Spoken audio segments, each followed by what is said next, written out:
This week, we're bringing you our highlights and our favorite moments, including a ton of really awesome interviews that happened at Missouri Comic-Con in Springfield, Missouri.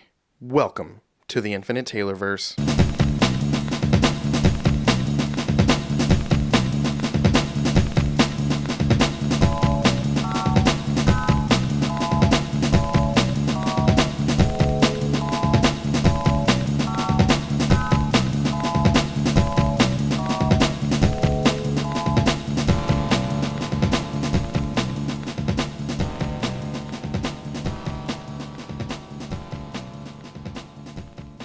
Warning. Red alert. Ay, ay, ay, ay, ay! Danger, Will Robinson. Danger! That's the emergency alert. This episode is full of spoilers for some of the latest and greatest nerdy movies and shows. Spoilers. Listener discretion is advised. What's up, everybody? Welcome to the Infinite Taylorverse podcast. I'm Billy Taylor. And I'm Taylor Oxner. And this week, man, coming back from a crazy nerd high from getting to attend Missouri Comic-Con in Springfield, Missouri. It was awesome, and we've got a lot of fun stuff in store for you guys to listen to. But we got a couple things that we're going to address first before we get into that. And as usual, Taylor, first of all, this week, what are you nerding out about, man? Well, not so much as a nerding out as a life lesson I learned. Okay. I watched Ghost Rider Spirit of Vengeance for the first time. Yeah. And I watched it so you don't have to. If you think to your head, wow, I watched this first Ghost Rider movie, and it was, tacky and not that great, but it was a little bit of fun, I might watch the second one. Just don't. Just don't. I'm telling you right now, it's not okay. It's not good. It is the most distracting, jarring, sequence-to-sequence superhero movie I've ever seen. And on top of that, it had those moments, when anime and they're fighting and then behind them there's just lines. Right. There were moments like that in this movie where it'd be two of the characters fighting with nothing around them in scenery. Yeah. It was the green screen was awful. There were so many very, very bad things about this movie. I'm just saying, as a friend, a dear friend of you listeners, just say no to Spirit of Vengeance. Yeah. That's all. I haven't seen it since maybe college, so I don't even remember just how bad it was. So you're telling me don't go back and try to find out? It's not bad enough to be funny. Okay. It's bad enough to be cringe. Yeah, it's very cringe. The funny thing is that it's from the same people who made Crank. Did you ever see that movie? Is that Jason Statham? Yeah, where he has that thing in his heart that could explode. He doesn't keep his adrenaline going, basically. So the way they shot that movie is kind of the same way. There's a lot of fast sequences and then slow down and then fast and then it's very but it works for that movie because it's part of the plot. Yeah. This is more or less this sucks. Yeah. So, Frank, good. Spirit of Vengeance, not great. Not good. Not even close to anything of modicum good. Well, man, I will take that off the to be watched again list. Yes. Oh, and Blu-ray doesn't help it out at all. Just if you wanted to know. Yeah. Yeah. Well, let's see. My nerding out is kind of tied to the big part of our episode today. It has to do with my Funko Pops. Over the weekend, over at Missouri Comic-Con, I was able to get 6 of these things signed by some really cool celebrities. I got my Azula Funko Pop signed by Grey DeLisle. That was awesome. I like the way you say Azula. Azula. She's terrifying. Let's see. I got my Samwise Gamgee Pop signed by Sean Astin. That was really cool. That is wild. Yeah. Did you ever think you'd get that one? No, I didn't. I feel like this is a once-in-a-lifetime opportunity right now with him. Yeah. I don't know why, but for some reason, because he'll be in nerd things, right, and genre stuff, and so he'll be around for a short amount of time, and then he disappears for a long time. I felt like it was Rudy, Lord of the Rings, you know what I mean? Yeah. Stranger Things. Yep. He's done other things in between, 50 First Dates. He's awesome in that. Yep. But those are the 3 things in my head right now that are tent poles in his career. Yeah. Let's see. The other Funko Pop I got signed was Steve from Blue's Clues. That was cool. That is cool. Was he super chill? He was so chill. He was totally the kind of guy in the back of your mind. You're like, I would totally love to hang out with this guy. Let's see. I got Johnny Young Bosch to sign my Black Mighty Morphin Power Ranger. That was awesome. And Scott Innis, one of the current voices of Scooby Doo, signed my Scooby Doo pop. And Billy West signed my Quail Man pop. That one was the one that when I saw you do it, I was like, oh, I'm so jealous. That was my favorite one. You didn't have any Futurama Funkos I don't have a around? single Futurama one, yeah. I was having a hard time choosing with some of these guys, but that one I knew, oh, it's got to be Quail Man. Yeah, well, I mean, if it wasn't Quail Man, if you had a Futurama one, though, it would have been that, right? Oh, yeah. Over Quail Man, would you get Fry over Quail Man? Fry or maybe Zap Brannigan. Oh, yeah, Zap Brannigan. Zap Brannigan. Yeah, that would have been pretty funny. But yeah, those guys were all awesome, and that's kind of my nerding out. When we get over talking about this con, I've got a lot of cool things to talk about. But before we jump into the con, one big thing has happened since then, and I don't know, we had a big, something happening Sunday night. I guess there was some kind of a sporting event surrounding this Usher concert that went down. Yeah, I heard that Taylor Swift got a slam dunk and won the football. Something like that, yeah, like a hole-in-one or something. But obviously the Super Bowl happened. The Kansas City Chiefs won once again, and it was awesome. But for me, the highlight of the whole thing, and I know you feel maybe a little differently than I do, but it was the Deadpool 3 trailer, which is actually not called Deadpool 3. It's called Deadpool and Wolverine. And man, let's talk about it. Okay, so that might be your favorite thing. It was my second favorite thing. First favorite was Usher. Right. Actually, it was probably my third favorite thing. First favorite was Usher. Second favorite was the Planet of the Apes trailer. And the third was the Deadpool trailer. All I'm saying is that my first reaction to that Deadpool trailer, and I texted you almost immediately after I watched it, and I was like, that was so disappointing. I am so irritated at this trailer. I had expectations really high, and I shouldn't have, but it's one of those things is that we've been hearing about this movie for, I feel like, 5 years. Right. And for us to already, get certain things, and we're knowing that there's going to be a ton of cameos in it, it's confirmed that there will be a ton of cameos. We just don't know which ones. But it's like one of those things where it's like, I understand you keep it close to your chest and everything, but it was barely enough for me to even get like, okay, all right. I was like, okay, you might as well have just put the title card with the Deadpool and Wolverine with like 3 claws going through it, and that was it, like the teaser. Because what we got didn't add really anything to it except for the fact that the TVA is in it and they get Deadpool, but they don't explain why. Yeah. We don't know why the TVA is there. We know that he thinks he's Marvel Jesus. And we know that Pyro from the X-Men Fox franchise will be in it. Which, that wasn't on that bingo card, that character, but why? He's kind of annoying, and he really was a really bad portrayal of that character. And we didn't even get to see Wolverine's face. Yeah. I think that was my one bummed out thing was, I wanted to see Hugh Jackman. Yeah, we already seen all the pictures and leaks and stuff. Just give it to us. He's going to be in the whole entire movie. What's the big deal?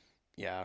What are your thoughts? I did have a few thoughts about the whole, why is the TVA after him? Do you remember at the end of the Deadpool 2 when he uses that time device from Cable and just goes from reality to reality to reality to reality? He even goes to the point of bringing his wife back to life, and then there she is in the trailer. I wonder if, is it a result of that stuff, that he screwed some things up in his reality, and they're like, we can't let this happen, maybe. Like, I don't know. That's just the first thing I thought of with the whole TVA thing. Maybe they're mad at him for time traveling and stuff. Yeah, and I agree with that. That would make perfect sense. And yes, that would be definitely a time crime for sure. And we know that when he was being interrogated on the screen, it was showing stuff from Avengers Age of Ultron. You could see Captain America and Iron Man and Hulk and Thor. And that's the first time we've seen those guys in his continuity. And I thought that was super awesome too. That part, I was like, okay, cool. We're in the Marvel Universe now. We knew that it was going to be part of the MCU already, so that didn't really do anything for me either. Yeah. So maybe I have too much information going into it. Maybe that's what it was. I mean, I liked it. I'm not going to say I hated it, but it was just like, come on. And for me, I was normally I'm sitting here thinking, I want more, I want more, I want more. And even with this, I was thinking that, but I'm a little glad I didn't get more because I don't know. I like the idea of less and less being revealed before we go see it. In this moment, obviously, I want more. I want to see it. I want more. But I think in the long run, I'm going to be happy with all the crazy reveals we're probably going to get that weren't revealed in the trailer. That's fair. I just think it makes it harder for us. Yeah. And I'm right there with you. I'm always the one that's like, oh, I want more, I want more. And I do. Even with this, I do. But I'm trying to put myself in the mindset of, okay, here's what that means. It'll happen in the movie theater, and we're going to scream our brains out, and it's going to be awesome. Well, you won't because you hate when that happens, but I will. I'll sit there and be like, yeah, that's cool. See, I'm shocked that moment number one during the Super Bowl for you wasn't the trailer for the new Wicked movie. Oh, yeah. Trying to cut back. I know how much you love musicals, and you're the first person I thought of when that trailer happened. Not gonna lie, I did think of you first because of how much I knew you would not care. And at the flip side, at the same exact time, how excited it made me. I'm sure Lauren is really excited about it as well, but she didn't say anything to me. So Yeah, she knew her knows. audience.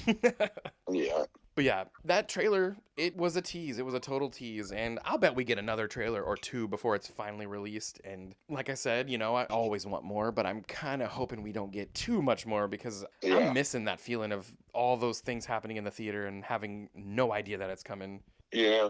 I mean, that's a double-edged sword of doing a podcast like this as well, though. Yeah. We usually do find out stuff a little bit earlier. Yeah, we search and bring the news to you guys. So, Absolutely. well, hey, the trailer is out and go watch it if you haven't seen it. And that movie is coming down the pipe. And I know we're super excited and can't wait to see it and talk about it. Yeah. And then after that Marvel movie, we'll see where Marvel's at. I think this is a really pivotal movie for them. Yeah, I can't wait to see how they tie the mutants and the X-Men and the Fox franchise into the MCU. I'm pretty pumped to see how they do that. Yeah. Maybe Yeah. characters from Ghost Rider 2 will show up. Yeah, I hope not. Because even the model for Ghost Rider in that movie is not cool looking. It looks like char. The whole thing looks like a burnt marshmallow, like Right. in the shape of, it's just weird looking. I don't know. Yeah. Well, hey, this episode, if you're tuning in, you probably didn't tune in to hear what we thought about the Deadpool trailer. You probably tuned in to hear the things that went down during Missouri Comic-Con. And I'll start with a few of the things that weren't quite recorded. I just want to give my quick initial opinion, my highlights. First of all, when we got there, we went a little early. Taylor and I... This isn't our first run around, so my family and I, when we went down, we went pretty early to try to get some parking. And I will say parking was so easy. It was so easy. So one, boom, right there, 5 stars for parking. When we got there, the facilities, there were 3 different buildings. There was one building for registration. It was just so easy. And we, you know, had to go pick up our media press pass and go on in and all that stuff. It was just so smooth, so easy. And I can't, again, say how easy it was. Now, they sold out of tickets a couple days before, so people kind of had to figure out how many at-the-door tickets were going to be sold. And that was a whole thing, but I think it went as smooth as something like that could. And like I said, picking up tickets in its own building was nice. And then across the street was the giant expo center. So it was not a far walk from the parking and the tickets, literally a quarter block. It was right across the street. That part, easy. They had a lot of cool vendors, cosplayers, and the celebrities were awesome. There were some creators there. And all in all, this was a brand new convention. This is only the second year it's ever been in existence. And I thought they did a great job. And I'm so excited to come back next year and who knows, try to do some panels and all kinds of stuff with these guys. It was amazing. We might have to think of some cool stuff to set up a panel for. So stay tuned for that next year. It was awesome. These guys did in a third separate building across the street, right next to the registration building. They held all the Q&A panels, all the other panels, you know, the ones with celebrities, the ones without celebrities, just all the panels were hosted across the street. And again, just such a smooth transition. And when you hear all these 3 separate buildings, you might not know what to think about that. But when you're there, I promise, when you're there, it makes sense. And the walking is not far. The parking was so easy. this isn't really a complaint, but the one thing that was tough was food. They only had one concession stand, and this is not a reflection on the convention at all. It's the facility. The one area of concessions, which had a decent selection, it was crazy long lines. Obviously, the prices were way hiked up. Again, that's the facility. And then they ran out of food at a certain point. So that was kind of the only tough part. And again, that has nothing to do with the convention. That's the facility. All in all, 100%, 5 stars. This thing was fun, and I can't wait to experience it again. A couple personal experiences that I don't quite have an interview to share with you guys for that I thought were cool. I got in line early to go meet Sean Astin, and we were in that line for quite a bit. And only my oldest daughter, Charlie, was with me. The other members of my family went off and shopped and looked for cool stuff. But when we finally got to the front, it was one of those weird starstruck moments because he started to talk to me. It wasn't one of those like, oh man, I love your movies. You know, it was him talking to me. He looks at me and goes, whoa, dude, your tattoos are awesome. And he started talking about tattoos, and he told me he's got 3 tattoos, and his kids who are adults, he's trying to convince them to get some, but they just aren't. And my whole brain didn't know where to go because I did not expect him to start talking to me about my tattoos and all this. And the dude was so nice, so funny. It was one of those things where it was a couple minutes, but it went by so fast. And he signed my Sam Funko Pop. That was awesome. And then he didn't really do the table photos, so I had to get back in a different line later in the day and do a professional photo with him. But all in all, if you ever have the chance to go meet Sean Astin, the dude was awesome. Also, another person that I didn't quite have a chance to get an interview with, we got to meet Steve Burns from Blue's Clues. And I know last year or so that viral video came out of him saying, hey, I haven't forgot you guys, and I'm thinking about you. You know, it went viral, and Steve's back in the spotlight, and it was just funny to get to see him in person and tell him, dude, that video was awesome. It meant a lot. And I didn't realize that show came out when I was 9 years old. I was trying to piece it in my mind, like, when would I have watched that show? But I had a younger sibling, and I remember watching it as a kid, and now I got my own kids, and we've watched Blue's Clues a zillion times. It's funny because, you know, Henry, my youngest, is into all the dog shows. We got Paw Patrol, Blue's Clues, Bluey. So when I told the kids, like, we're gonna go meet Steve, they thought that was cool. And then when we got up to the front of the line, the kids were so funny. The older kids were just, you know, smiling and thought it was cool, but Henry was in awe. It was the funniest thing I've ever seen because the kid's not shy. Yeah. We got to do a photo with him, and it was really funny because he's like, yeah, come on around. And Henry climbed up in his chair. He wasn't told to do that, and he just did. It was super funny. But the dude was so chill, so cool, the kind of guy you'd want to be friends with. And yeah, that was really cool. And then the rest of the event, there were a few panels that were awesome. The Q&As were awesome and things like that. But my highlight was definitely getting to run through. And towards kind of the end of the day, you know, when the lines are dying down a little bit, I proudly wore my media badge and walked over and asked some of these guys, like, hey, I do a local podcast to Kansas City, and my buddy and I talk about pop culture. Would you be willing to give me a few minutes of your time? And literally every single person I asked said yes. And you guys get to enjoy the fruits of that labor. So I'm just going to run down the line here, and I'll tell you a little bit about each person, and then we'll throw in the interviews for you. But yeah, the first person on the list here was Todd Stashwick. Now, the dude was awesome. He's such a cool guy. If you went to high school together, he's that cool kid that everyone would probably wish they were friends with. You might know him as Captain Liam Shaw on Star Trek Picard. He was Deacon on 12 Monkeys. He was recently in Mark Bernardin's Splinter short. He's been in a ton of things. Look him up on IMDb. But here is that interview with Todd Stashwick. What's up, everybody? It's Billie here, and we are at Missouri Comic-Con in Springfield, Missouri, and I'm here with Mr. Todd Stashwick. The very same. Right? Todd, how you doing today, man? Living the dream. That's awesome. So, those of you guys who listen to us, you know that crazy obsessed with Picard. It was so good.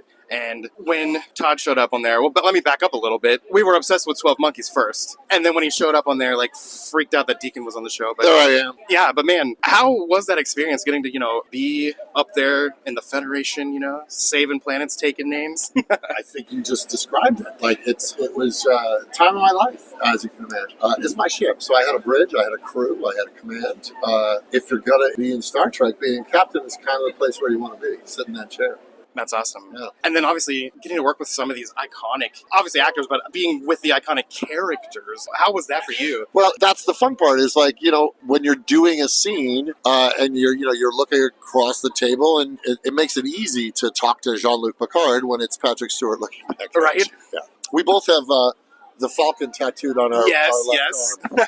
That's amazing. Well, we got to get that in frame here. I got Trek on the other arm. There we go. That's awesome. Mine's littler though. Yeah, you can kind of see on mine. My It's wife. not about the size. No. No. My wife, who's not a big nerd like me, has "I love you" on hers, and mine says "I know." So. Oh, sweet. Right. Well, hey man, when you were first starting out this whole acting thing, what got 30 years ago? Who were some of your inspirations? Bill Murray, Tom Hanks. I wanted to be a Ghostbuster. Harrison Ford, of course. Those were the guys I grew up watching. I mean, I was 8 years old when I saw Star Wars. Obviously, my first action figures were Kirk, Spock, and McCoy, but I was a comedy boy. So my heroes, Aykroyd and Murray and Hanks, those were where I was pointing my arrow. Yeah. And of course, Han Solo. Like that, those were my biggest influences. So my work is somewhere between Tom Hanks and Bill Murray with a little Harrison Ford in there. Very cool. Yeah. Let's see. Last question. What can we look forward to seeing you in the days to come? Days to come. Well, we had a strike last year. Yes, so yes. there was a whole lot of time where I wasn't working. So we got to catch up to that. I have a video game that I'm co-writing on, a Captain America Black Panther game from Skydance New Media. And I have a Kickstarter coming up for a Dungeons & Dragons inspired thing that if people go to my Instagram at T Stashwick or go to X at Todd Stashwick, you can keep abreast on that. If you're a fantasy gamer, I have a fun thing that's going to be coming out late spring. Awesome. Oh, I forgot to mention, I just recently saw you pop up in that Splinter short. That was pretty cool. Oh, yeah. Mike Bernardin. He's a buddy of mine, yeah. Awesome. He was a Picard writer for one of the seasons. That's right. Well, hey, man, thanks so much for your time. Thanks for having me. Thanks for coming out to Missouri, man. Cheers. Good to be here. Take care. Okay, that was awesome. And the next person on the list was actress Michelle Hurd. Michelle Hurd was so nice. She was hilarious and just so kind. And you might know her as Raffi on Star Trek Picard. She was also Linda on Ash vs. the Evil Dead. She's Detective Jeffries on Law & Order SVU. She's Grover's wife on Hawaii Five-0. She's been in a zillion things as well. Now, when you listen to this interview, for some reason the sound is a little weird. I don't know what's going on. I think our mics were a little close to each other. So you might notice a little bit of strangeness with this audio, but it's still an extremely good interview. So here's that interview.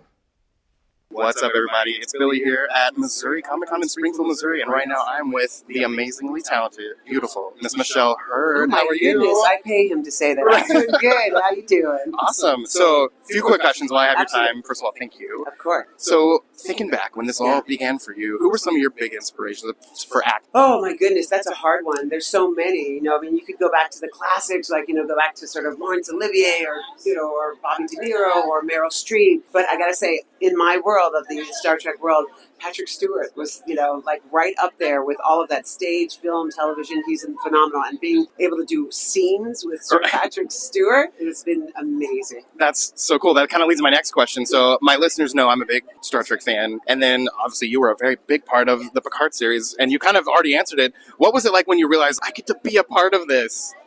Star Trek was a big part of my family as well. As a little biracial kid, my father knew how important it was for optics to see yourself represented. So my two sisters, I'm the baby, the three brown girls, my parents would sit us in front of the television. We'd watch reruns of the classic Star Trek, and to see Uhura on that stage, I understood the impact and how important that was to me as growing up. So for myself, being part of this, amazing world, I understand the importance of Raffi in it, as well as not only being a person of color, but to tell the story of somebody who's an addict, who's recovering, and who's in a diverse world, LGBTQ world. It was really important. So I honor that. That's really cool. Let's see, last question. So what can we look forward to? What do we have coming down the pipe? I know. Well, I mean, right now you can go see a movie in a movie theater that I'm in, Anyone But You, which is a rom-com. So go see that. Perfect Valentine's Day date. And, I got my fingers crossed that Star Trek Legacy. Who knows? That would be amazing. So where can everyone find you out on social media? Real Michelle Hurd on Instagram. It's Michelle Hurd on Facebook, and I think that's the same for X. Awesome. Well, hey, thank you so much for your time. Thanks for coming out to Missouri, and you're awesome. Thank you so much. You too. Thanks, guys. Thanks. Okay, that was awesome. Now, the next one on the list, this one was super cool. It was actor BooBoo Stewart. Taylor, do you remember in X-Men Days of Future Past when we see the whole gang of mutants? He was Warpath in that movie. Do you remember that? Yeah, that's rad. I forgot until, looking into this event, I forgot all about him being an X-Men, and that made it cool for me. Too. You know what? I remember that group that's in Days of Future Past, they added, it was him, Bishop, and is Kitty Pryde. Yeah. I just noticed when I was looking into this event and I saw his name and I was looking into what he did. It's like, oh, dude was Warpath on X-Men, and that made me super excited. But he was also the character Seth in the Twilight series, and he was Jafar's son, Jay, on the Descendants movie on the Disney Channel. And that's what made my kids a little crazy. My oldest daughter, Charlie, was kind of starstruck, and he gave her this great big hug, and she was kind of like freaking out. It was hilarious. That's so cute. But here is that interview for you guys. What's up, everybody? It's Billy here at Missouri Comic Con in Springfield, Missouri, and I'm standing here with BooBoo Stewart. Man, BooBoo, how's it going today? It's going fantastic. It's been quite the whirlwind of meeting so many people. Is this your first time on the Midwest, or have you been around here before? Or? I've been around here before, not to Missouri, but neighboring places.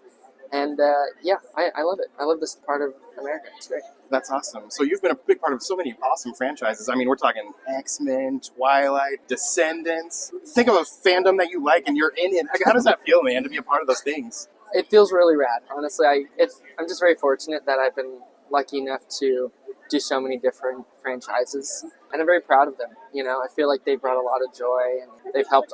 Today I've heard so many stories about how they saw this certain movie at this certain point in their life, and it's helped them get through a hard time. You know, you forget that the things that you do reflect positively. Yeah. You know, so which is a nice reminder. That's really cool. I know me, I'm a big X-Men fan, so when I saw that you were going to be here, I'm like, oh, that is so awesome.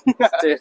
And my daughter, of course, behind the camera today, is a crazy Descendants fan, so we were just real excited to meet you. And... Yeah, I try to just do movies for the whole family. Right? You do. Try to knock off the list for everybody. My wife's not standing with us right now, but Twilight, that's her jam. And like, yeah, rad. A couple last questions here. When you kind of started out, who were your big inspirations, you know, looking at TV and movies? Totally.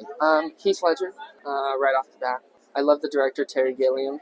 Of course, when I first really got into movies, and still obviously, but like all of the Quentin Tarantino movies, the early Martin Scorsese movies, like those fueled my love for becoming a cinephile, and now it's expanded to everything.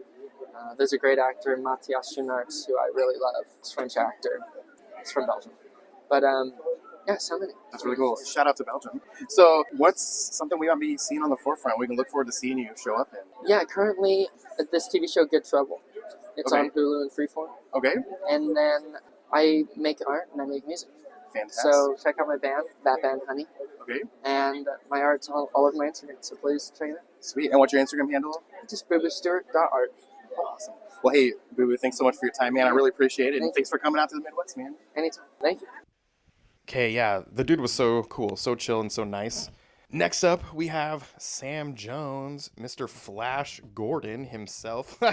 That was kind of an unexpected one. I walked over and the dude was so cool. He was so nice. And he very graciously talks about, you know, the industry and how it was really cool when he was approached to be in the Ted movies. Do you remember when he pops up in those movies as himself? Is he still in pretty good shape? Oh, dude is definitely older, but in real good shape. Good, I'm glad. But yeah, he even talks a little bit about how it's cool that Flash Gordon is just a dude, not a superhero. He's a hero, but not a superhero. And it makes, you know, have that every man can be a hero type of a feel to it. And that's stuck around with his whole life, and he loves that about it. And anyway, how about you guys listen to him say all that stuff? So here's the interview with Sam Jones. What's up, guys? Billy here with Mr. Sam Jones, Flash Gordon himself at Missouri Comic Con. Sam, how you been doing today, man? Oh, it's a great turnout. This has been my first break, actually. Right. The doors open at 10 o'clock, and I believe we were sold out. And then the people that came that didn't have tickets obviously had to wait in line, evidently, for a while. And we're open one more day, you know, tomorrow. But great turnout, good local fans here. The vendors have a lot of comic books. There's a lot of action figures, toys. It's a great place to be here. That's awesome. Okay, Chris. So a quick question for you. How does it feel knowing you've been such a big piece of pop culture, man, to know that you've impacted a lot of lives, just entertaining folks and just bringing a lot of joy to people? Oh, I think it's wonderful. And I don't take that lightly. I mean, it really is. I mean, that's why Seth MacFarlane called me for Ted and Ted 2. Right. When he was 8 years old, he saw the movie. He said that I changed his life, and he grew up to be a decision maker in my industry, and I got the call. said, hey, I'm getting ready to do, Universal is going to finance my first movie that I'm writing, directing, producing, and I want you to be in it. So, yeah, it just exponentially grows and increases among the fans. I think that Flash Gordon is still relevant because he's just a guy. Right. He has no superpowers. Yep. So the common man and woman, when we're all going through adversity and challenges, especially COVID, post-COVID, and we look at a guy like a superhero who does not have superpowers, they could say, wait a minute, he doesn't have any superpowers. He's going through the same thing I'm going through. If he can have success, then by golly, I can have success. That's right. Yeah. Well, hey, man, I really appreciate your time. Thanks for coming out here to the Midwest. And, Thank you. Where could folks find you out there on social media and all those things? Well, yeah, social media, it's Instagram, it's Facebook, it's Twitter, it's all that good stuff. Awesome. Yeah, I'm easy to find. Cool. Well, thanks so much for your time. Okay. All right, that was super fun. Next up on the list is actress Irene Bedard. Irene was the voice of Disney's Pocahontas. She was in Pocahontas 1, Pocahontas 2, Ralph Breaks the Internet. She's played live-action versions of the character. She's been tons of other characters representing Native Americans in many, many, many, many TV shows and movies. And man, it was so cool to get to meet her. She was so nice. And my wife, who is not a starstruck type of a person at all, kind of was starstruck with this one because her favorite Disney character of all time is Pocahontas, and that's who this woman is. So that was really funny to see her a little starstruck, and she shouts her out a little bit. It's kind of nice. But here is that interview. Awesome. What's up, everybody? It's Billie here at Missouri Comic-Con in Springfield, Missouri, and we are with the wonderfully talented Irene Bedard. How are you doing today? I am doing so great. I love it here. That's awesome. So how's your time here in the Midwest been? Oh, it's great. You know, I've been traveling a lot, doing filming here and there, so it's nice to just get a chance to come and be with the fans. That's awesome. So I have to ask, first of all, what is it like just knowing that you're just a big piece of this pop culture sphere that just brings so much joy to everybody? Well, it brings joy to me, so the fact that I can come out and experience the joy of perpetual childhood. Yep. You know, I mean, basically we are, you know, infinitesimal in this infinite universe, and we are, even if we get to live to be centurions, we are just children. Yeah. You know, we're spirits on a human journey. So yeah. I know a tough question for people usually is, what's your favorite role you've ever done? So I'm not going to ask you that. But if you think about it, can you think of one that just has maybe brought you the most joy? I would probably say Pocahontas. You know, it's for me. It's been such a journey to be able to kind of present Native American life and like thought processes, indigenous life to the world, and then to have to continue through, you know, Pocahontas 2 and Ralph Breaks the Internet. Yep. You know, it's been a fun journey. That's awesome. Well, thank you for a few minutes of your time. Thank you for being, you know, this great role model for all these young ladies. And I know my wife, if she was here right now, she would probably be a little speechless because Pocahontas is her favorite Disney character of all time. So, hello. right? Well, thanks for these questions and thanks for coming out to the Midwest. Thank you. Okay, that was so cool. The next one on the list is voice actor Scott Innis. And the cool thing about Scott Innis, he grew up down in the Boot Hill of Missouri, just like I did. He was from Poplar Bluff, Missouri, which was minutes away from where I grew up. He lived in Springfield, did a successful radio show for years and years, moved out to LA, and the next thing you know, the dude is voicing Scooby Doo and Scrappy Doo, and occasionally he's Shaggy. And I thought that was so cool. And he even does some of his voices. So here's that really awesome interview. What's up, everybody? It's Billie here at Missouri Comic-Con in Springfield, Missouri, and I'm with Mr. Scott Innis. Scooby Doo, where are you? Scooby, Shaggy, and Scrappy Dappy Doo. How awesome is that, guys? Well, Mr. Innis here is a native of Springfield. What's it like coming back to your hometown? Man, I love it. You know, I did radio here for 4 years. We had the #1 morning show, and just to see familiar faces and old bosses and everything. And, you know, it's funny when you get an old boss that shows up and goes, you know, I fired you 3 times. If I'd known that this was all going to happen, I'd have kept you. I'm like, really? Help me back? Yeah, exactly. Well, I'm still looking for a job, you know. Right. Awesome. Well, hey, I always like to ask you guys that we look up to, back when this was all, you know, new, just starting, maybe even further back than that when you were a kid, who were some of your idols? Who did you look up to and get inspired by? Well, I mean, you know, Don Messick, Dawes Butler, Mel Blanc, those were the 3 legendary voice actors. They pretty much did 90% of every character there was. So, yeah, that's who I looked up to. That's awesome.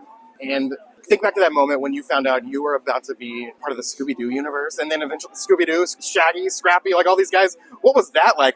Personally, what did that feel like? Well, I gotta tell you, when you find yourself on Cahuenga Boulevard in the world-famous Hanna-Barbera Studios, and Adrienne Barbeau is next to you, Mark Hamill's on the other side, Frank Welker's in front of you, you can pretty much just die and be happy. I can only imagine. That is so awesome. One last question. What's something we can kind of look forward to possibly seeing you in? Well, I'm in the Iron Claw, which is still big out at the box office. I'm the ring announcer throughout that whole deal. Yep.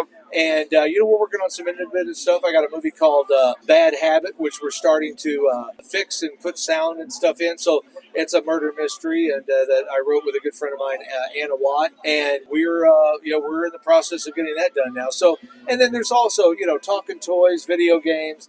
It's just all over the place. That's so cool. I'll tell you something I am good.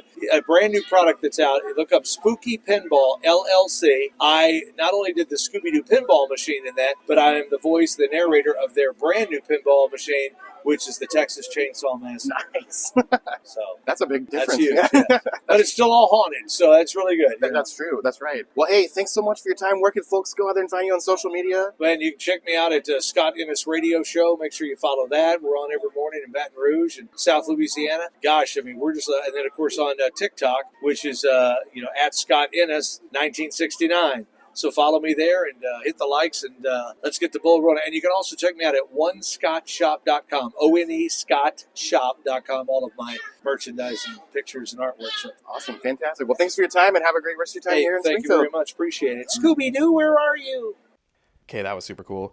And then the next one on the list, we have Billie West. This one was so cool. Billie West, I'm so man. envious of this one. Yeah, he is the voice of Fry and Zoidberg and Zap Brannigan and Farnsworth and who knows who else on Futurama. He's Doug and Roger from the old Nickelodeon Doug show. He's Ren and Stimpy. He's the Honey Nut Cheerios bee. He's the Red M&M. He's been Bugs Bunny. My gosh, this guy's been hundreds of things. This one was so much fun. The guy was hilarious, cracking me up. But here is that interview. What's up, everybody? It's Billy here with Billie West, the amazingly talented actor from so many things that you might recognize, like Futurama and Doug and Ren and Stimpy and Bugs Bunny. Man, there's so much stuff you've done. How does it feel knowing that you've been this pop culture icon for so many people? I'm sick of me. Ain't I a little stinker? So the listeners of our podcast know that I am just a crazy animation fan. I love not just visually, but the talent that goes into making these characters come alive. And man, I for one think you do such a great job of doing that. Well, I appreciate it. I'm a person that I started when I was about 40, really, doing voices and characters. I was getting close to 40. And I had no idea what I was going to do. And, and then I got all these opportunities that came up, and I auditioned for everything. And, and I just kept going. I keep coming to work till they tell me I don't come in anymore. Hey, same. Yeah, right. But yeah, let's see. Thinking back to when you began all this, obviously all little kids grew up loving cartoons and things. Who were your big inspirations? It was Warner Brothers, Looney Tunes, Mel Blanc. I knew who all these people were because when I was old enough to read, I'd read the credits and I'd hear 20 voices and I'd see one or two names and I said, who are these people, And there were people like Dawes Butler for Hanna-Barbera and Don Messick and, of course, June Foray. And, all those people inspired me. That's awesome. Now, I know the hardest question people ever get probably is, what's your favorite role? What's your favorite role? So I'm not going to ask you that. Okay. But can you think of the one that maybe has brought you the most joy? I can't. They're all inspirational to me and bring a lot of joy. That's awesome. Well, hey, thank you so much for your time, man. You got a big fan base around here, and we're just happy that you came. Thank you. Yeah, that was so cool. And the final one on the list here, we've had the chance to meet her before, and she even did a shout out that I put on the podcast sometime last year, but got to interview voice actress Grey DeLisle, and man, she was so cool. She was so funny, so nice, and she cracked some jokes and did some of her voices, and I had the chance to tell her that, I told her in the past, but I told her again that Avatar: The Last Airbender is kind of our family's comfort show, and getting to meet her means a lot, and she jumped right into character doing her Azula voice, and man, she's been so many characters. She's been Daphne on Scooby Doo. Doo. She's Martin on The Simpsons. She's Catwoman in the Injustice video games. She's Wonder Woman in the DC Superhero Girls. She's literally the female voice actress with the most IMDb credits. And there's no other female voice actor with more credits than her. So I think that's kind of crazy. That's awesome. Is Tara Strong probably behind her? I think so. Probably, yes. That's nuts. Yeah. But man, even in the little interview, I even say to her, I could keep listing characters and we would be here all day. And she laughed. Yeah. So I just kind of moved on. But here is that really awesome interview for you guys. Ooh. What's up, everybody? It's Billy here, and I'm at Missouri Comic-Con in Springfield, Missouri, and I'm with the beautiful, talented, amazing Grey DeLisle. Grey, how are you today? I was like, who's the talented one? I was just pretending to be Taylor Swift for a second. You're like, oh, what? It's like, come on, Taylor, we know you're not surprised anymore. You win everything. Right. Anyway, okay. Yes. How's it been being in the Midwest here in Springfield, Missouri? I love Springfield. It's super hip. There's a vinyl place right across from our hotel, and it's pretty cool. I actually wrote to my friend, I'm like, Springfield rules, and yeah, so it's good. So, also, how does it feel being literally one of the most prolific voice actors of our time? I can't believe they're still giving me parts. I honestly am ready to go whenever they're done with me, but they keep giving me new things. And Invincibles, I'm doing a Monster Girl and Shrinking Ray on that show, and Vox Machina, you know, and there's still The Simpsons. We just did a table read the other day, so there's still The Simpsons, and they still do more Scoobies and all kinds of stuff. And I've mentioned to you before that my family's comfort show is Avatar: The Last Airbender. So when I think of that show, don't flatter yourself. You were never even a player, right? Azula is terrifying.